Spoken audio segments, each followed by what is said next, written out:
Hi, everybody, and welcome to another edition of the Southern Fried Podcast, a production of the Arkansas Democrat-Gazette.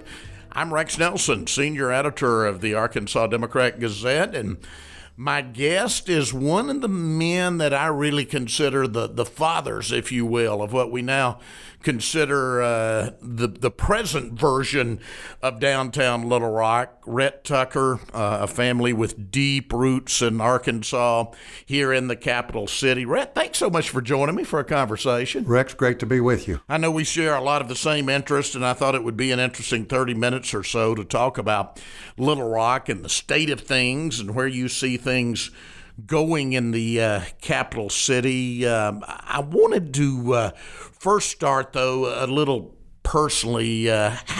How did you end up in commercial real estate? Talk about that journey a little bit. Well, I wanted to make a difference. And when I was about 25, I listed about 8 things that would kind of fulfill my ambitions, and commercial real estate seemed to be a good fit. And Bob Taylor, old banker and longtime president of Blue Cross Blue Shield, told me a long time ago, do everything in your power to be your own boss. Mm-hmm. Great line. It was great advice, and in commercial real estate, you can do that. So that kind of, and I love Little Rock. I thought I could in some way make an impact on the city of Little Rock by working in commercial real estate. Well, you certainly have. Of course, you've done projects through the decades all over the state. But once you partnered with Jimmy Moses, your focus kind of became downtown. Tell me how downtown became the focus of things as opposed to West Little Rock or Benton or Conway. How did downtown Little Rock become your focus? You know, developers have approval rating somewhere between politician and serial killer. Higher than newspaper folks, well, however. We're right there with you. But and this sounds cliche, but we did really want to make a difference. We thought downtown was important. Of course, when I was growing up in Little Rock, downtown was the place to be. The place to go, wasn't it? Yeah. All the law firms, all the banks were here. Our family dentist was in the Boyle building, which is now empty. Mm-hmm. My orthodontist was in the Donaghy building, which is now empty. Yeah. And Jimmy and I just decided that, and we were already on this track, that it was important to build a viable, vibrant downtown. To most people, to many people, downtown is the heart of the city. And if your heart's not healthy, probably your arms and your legs aren't going to be either. You know, in the early '90s, when the Diamond Project failed, to go way back there. Let me go back even further. Yeah. Let's walk me through it. We've got plenty of time. Most of the Little Rock was built as a river town, right? Obviously, most of the 20th century, Little Rock turned its back on the river. The old State House originally fronted on the river, and it was flipped around to front onto Markham Street.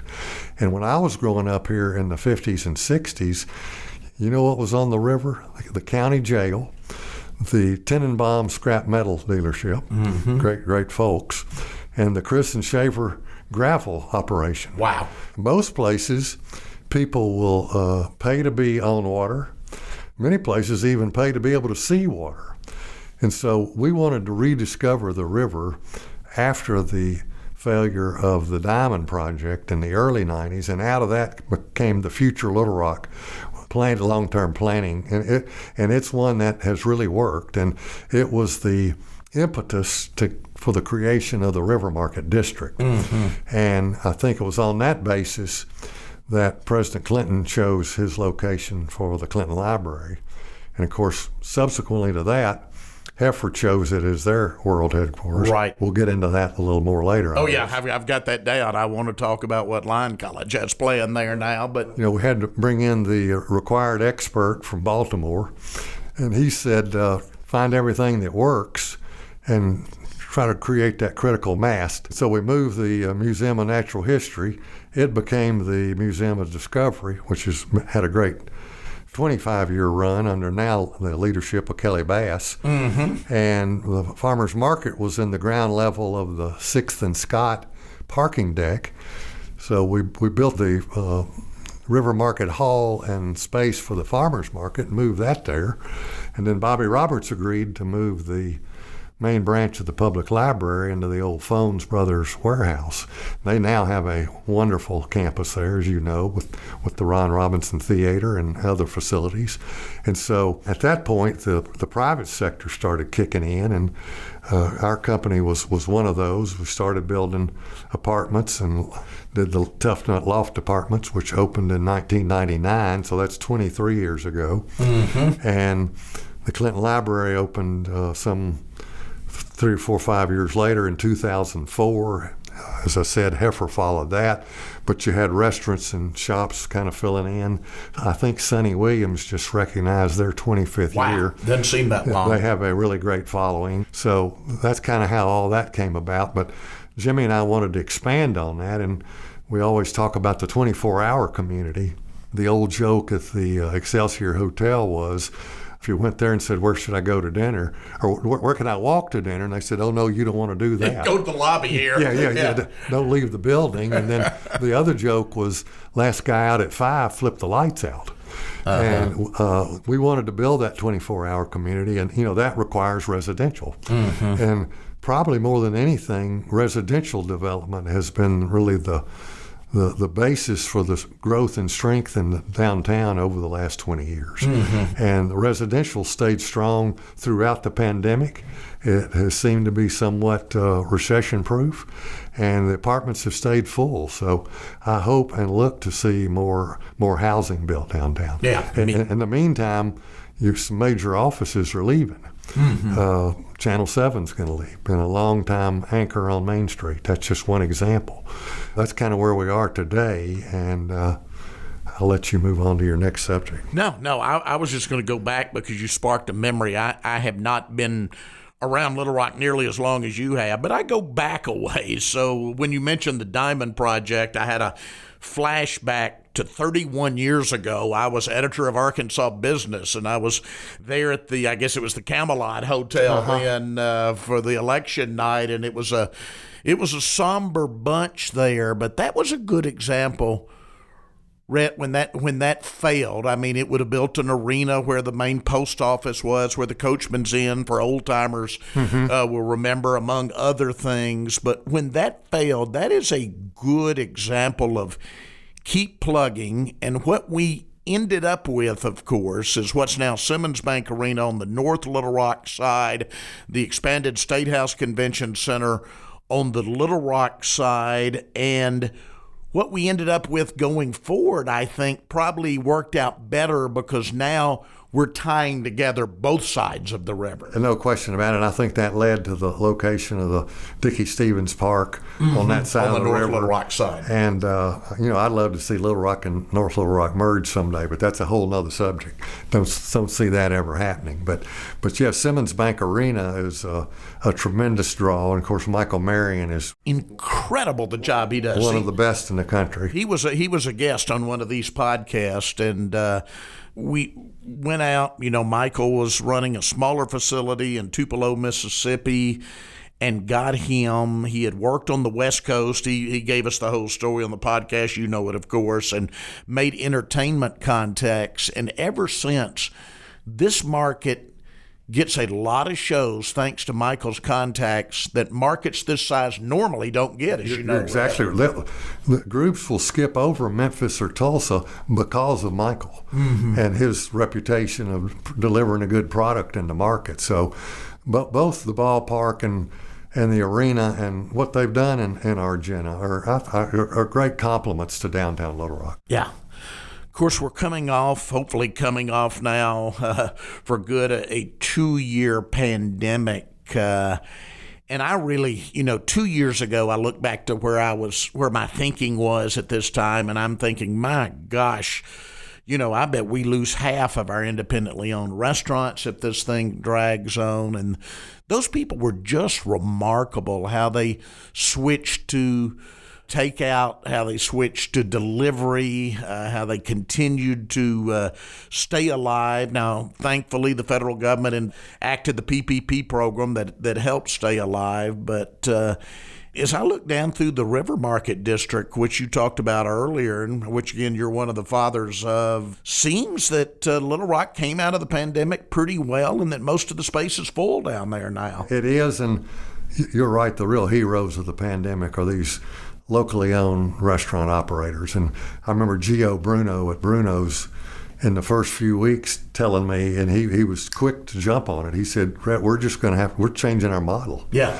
And it worked for him. And now you go down there on Saturday night and there's a 45-minute wait. Oh, absolutely. Samantha's next door, the same story. I tell you, another great story is Dan Kovach at Copper Grill, who was the longtime manager at Cajun's. He bought Copper Grill from Mary Beth Ringgold. He has just done phenomenally. I mean, his sales volume is better than it's ever been.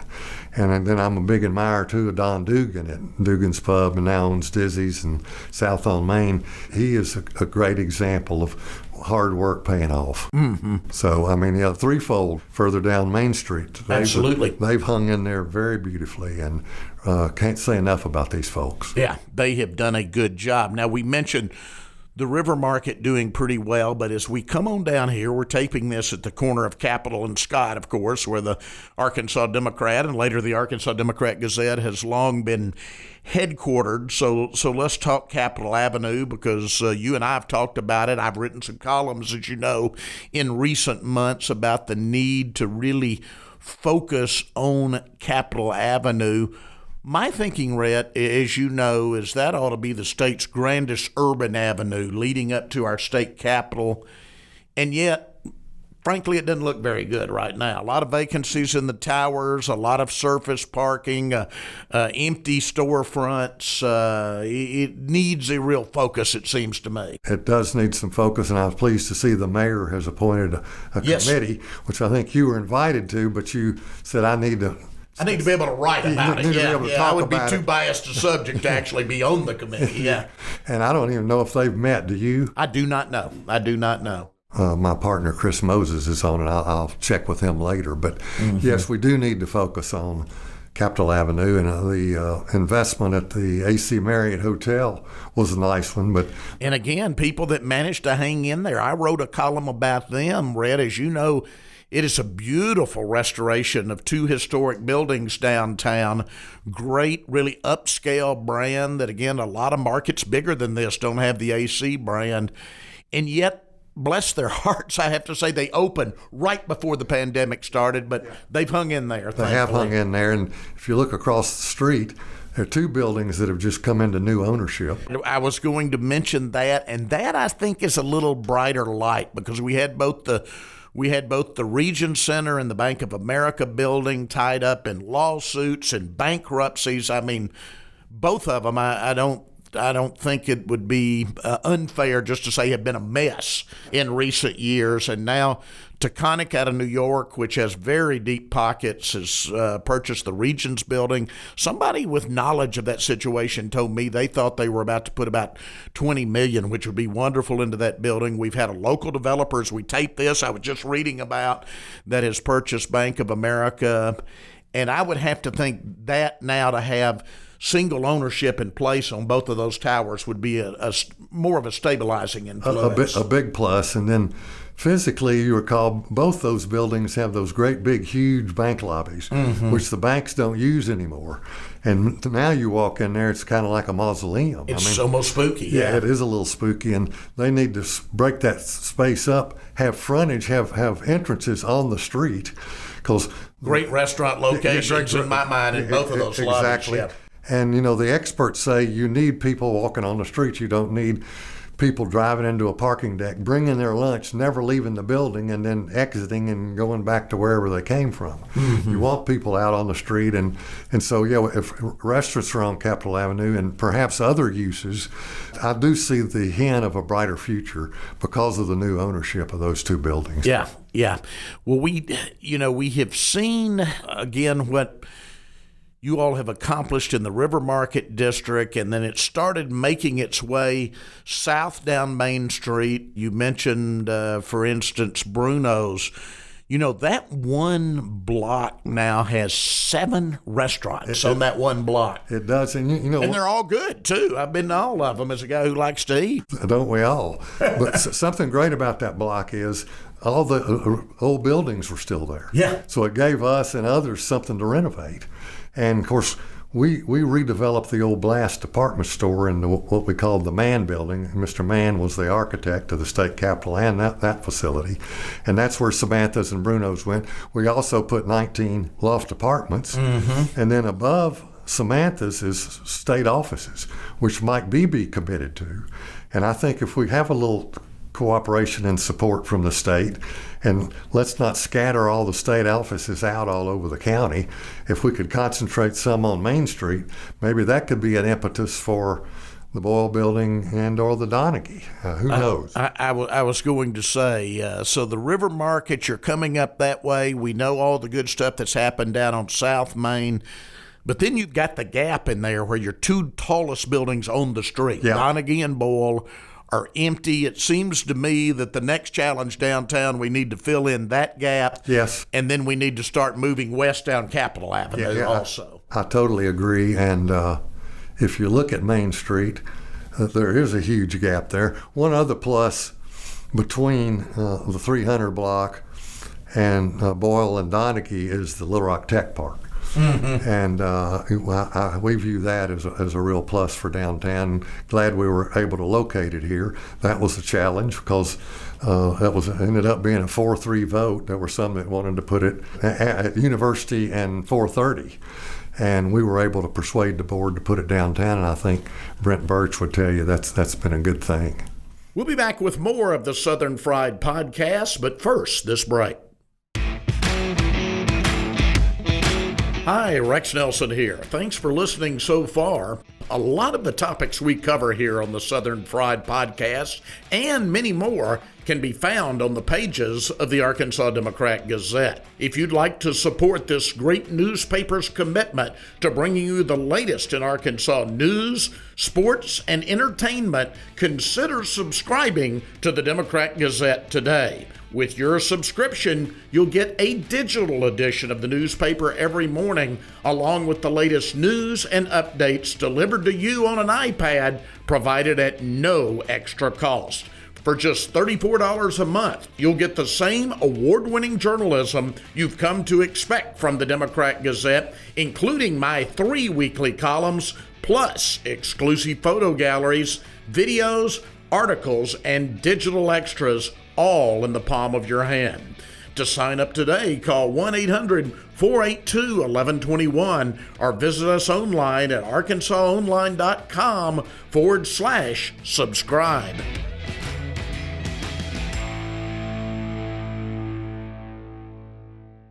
Welcome back to the Southern Fried Podcast, a production of the Arkansas Democrat-Gazette.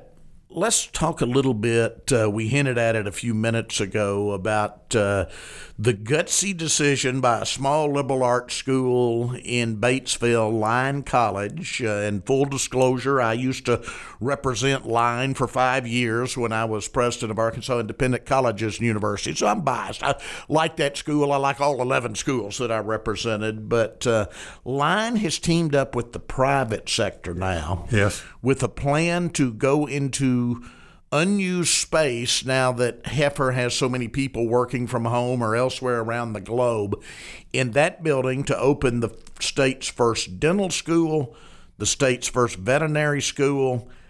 I personally think there's a need. I think it's going to work. And if it does work, as they're hoping it will, Rhett, I can see that with faculty members, hundreds of new students downtown, maybe spurring development of Boyle, Donaghy. I think that could be potentially the most exciting thing downtown if that works since the opening of the Clinton Presidential Center. Well, and it'll just be it's a tremendous boost for Little Rock and downtown, and it will be unbelievably positive for the East Village, and but it's going to be great for everything. And I was visiting with the new dean of the Clinton School, Dean Soto, recently. You should have her on if you hadn't met her. I plan to do it. I've done a column about her, and I have her on my list of future podcasts. She's very dynamic and very progressive, and I was talking to her about that becoming an academic hub there. If you got the Clinton School and the veterinary school and the dental school, and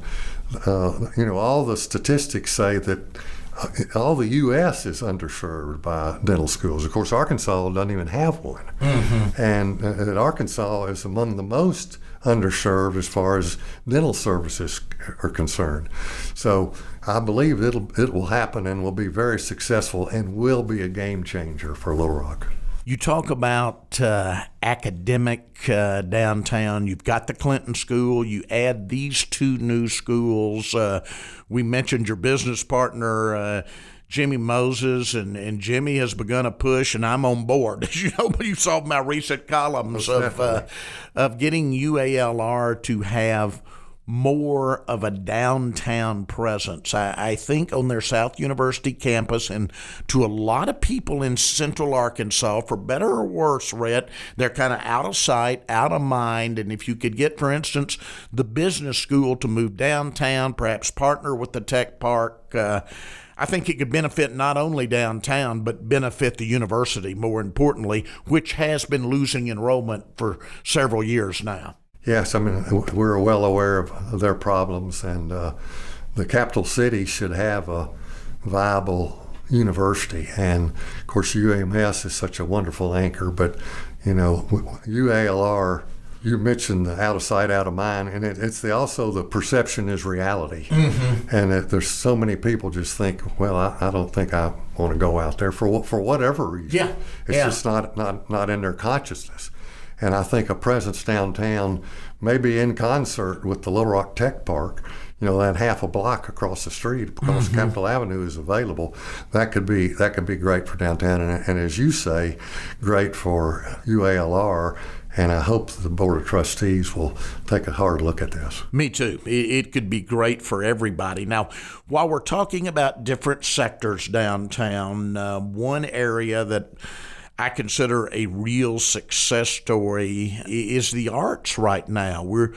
We saw a few years ago more than $70 million put into the renovation of the Robinson Center, and now we're getting off-Broadway shows that we never could have gotten in Little Rock before because of that. The Arkansas Arts Center is nearing completion of construction, about another $120 million that they've raised. Fantastic.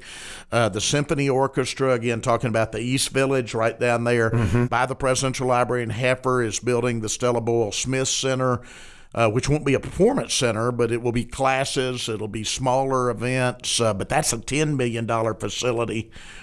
Rhett, that's just those three projects. I was doing the math at my desk the other day, about $200 million investments in the arts downtown. That's pretty impressive for a city this size, and I don't think a lot of people have put that together in their mind, but that's pretty impressive. Yeah, it's very impressive. And the Robinson, they always talked about, we're going to build it so we could host Phantom of the Opera. Yeah. Because it's such a huge production, and they did that.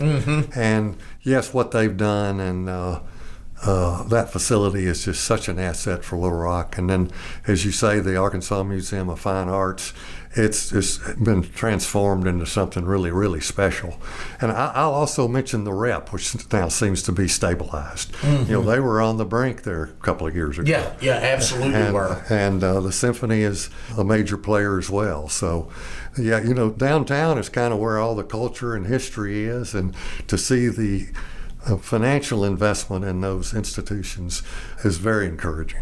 Speaking of the history, I can't end this without talking about, because you were so instrumental in making sure that we had a museum at Little Rock Central Obviously, the Little Rock Central desegregation crisis was one of the top news stories in the world in 1957. I love doing research on that era. Your father was written up in the New York Times, for instance, as being one of the pragmatists, one of the moderates here in Arkansas. But you really led the effort to create that museum and then get the National Park Service to take over, and now a National Historic Site. And you talk about the history of Little Rock. I don't think celebrate is the right word, but to commemorate the Little Rock Nine and to really mark what was one of the instrumental points in the civil rights movement. And as you know, there are now a lot of civil rights tourists who go around the South visiting places just like this. We're definitely on that itinerary. And some say that the 57 crisis was the biggest constitutional crisis since the Civil War. I think it was. I mean, I really, as a history nerd, really think, and of course, we had President Eisenhower saying, look, the South's been ignoring Brown versus Board of Education for 3 years now. It had come out of the Supreme Court in 54. This is where the federal government's going to make it stand. He first nationalizes the Arkansas National Guard, then, of course, brings in the 101st Airborne Division out of Fort Campbell, Kentucky. So in essence, Rhett, you had a southern city really occupied by federal forces for the first time since Reconstruction. Yeah, that's exactly right. And how it really came about is two friends of mine, Max Brantley and Skip Rutherford, we all had kids at Central and were having a great experience. And our thought was there's a happy ending to the 57 crisis. Yeah. Central's recognized as one of the top public high schools in the country. And successfully desegregated and is to that day. Let's pray that Nancy Rousseau lives to be 115. Amen. So we wanted to recognize that and the history, and we also kept hearing that people came to Little Rock, wanted to see it. There was no visitor center, there was no material, that it could be a tourist attraction, which it has become. And then we subsequently got Mark Pryor helped us get the $5 million visitor center built. We originally renovated the mobile gas station on one corner, and then we later, then the National Park Service took it over with the strong influence from Senator Bumpers, who was retiring the year we got it approved. In fact, when we first approached the National Park Service, this is worth telling, they said, you can apply, it might take 5 to 10 years. And so then Bumpers jumped in. They would often grant favors to respected retiring senators. And to his credit, Dale Bumpers said, I'd like a favor on this. It happened inside of 1 year. And it's now funded. I think their budget's a couple of $1 million a year. We don't have to raise any money locally. Now one of only 7 National Park Service facilities in the state. And it's the only operating high school that's a National Historic Site in the entire country. So, that's something I think we can all be proud of. A real success story. Before we wrap up, you know me, I tend to be a glass half full guy, and I get, thank goodness, I get frustrated like everybody else does. I look down Capitol Avenue, for instance, and get frustrated and write a column. I look at ULR's problems and I get frustrated and I write a column. But I tend to be a glass half full guy, and as I look at Central Arkansas going forward, I see what I consider some really good trends. We look at the growth of the financial sector with both Simmons and Bank OZK, now others coming along, but those two in particular just bringing hundreds of jobs to Little Rock and being national players. And I remember you sent me an email a few years ago saying, we're becoming a little bit of a Charlotte now as far as a regional banking center. I see that. And now I see, the fact that we're never going to be Memphis in that sense, but certainly growing as a logistics and distribution hub. We saw Amazon employing probably near 5,000 people in the area now. And now on top of that, we've seen announcements that Tractor Supply is coming in, that Dollar General's coming in, that Lowe's is now coming in with large distribution centers. So logistics, distribution, financial, those seem to be very rapid growth sectors for this part of the state to me. Yeah, I totally agree, and I would add Centennial Bank and Rennie Rutledge's First Security Bank. Oh, absolutely. As far as local entities are concerned. And then we've got, you look out there at Rawling and Chenal, then you've got First Community out of Batesville. You got Bancorp South out of Tupelo, Mississippi, right, building big facilities. You go down Rawling, you've got Encore, which is really growing. It is, the banking sector is just unbelievable right now. Banking and healthcare and the logistics. I mean, who would have thought 5 years ago we would be attracting all those facilities? And this is a question for you. Are we getting some of those instead of Memphis getting them? I think so. I think we are too. I think so. I think Memphis has become so crowded and they're having to build so far away out in DeSoto County, Mississippi, right, whatever. You can now get near our airport, and I can't say enough. We've had him on this podcast also, but I can't say enough about the job Brian Day and his staff do at the Port of Little Rock. I just think Brian has become one of the best in the country at what he does. He is. He's got a lot of ability, and I think they're looking to put a super site together out there, and wouldn't surprise me if we finally attracted that auto manufacturing facility that we've always dreamed of all these years. So you're right. I mean, there are definitely some good things happening. So what does your crystal ball tell you as we wrap up? Where do you see the state's capital city 5 years from now, 10 years from now? Academic hub in the East Village, more residential, a re-envisioning of Capitol Avenue. I think those would be my top three. All right. Rett Tucker, thank you so much. Thank you, Rett. Pleasure. Let's do it again in the future sometime. Always great to be with you. Rett Tucker, our guest, thank you for joining us for another edition of the Southern Fried Podcast, a production of the Arkansas Democrat Gazette.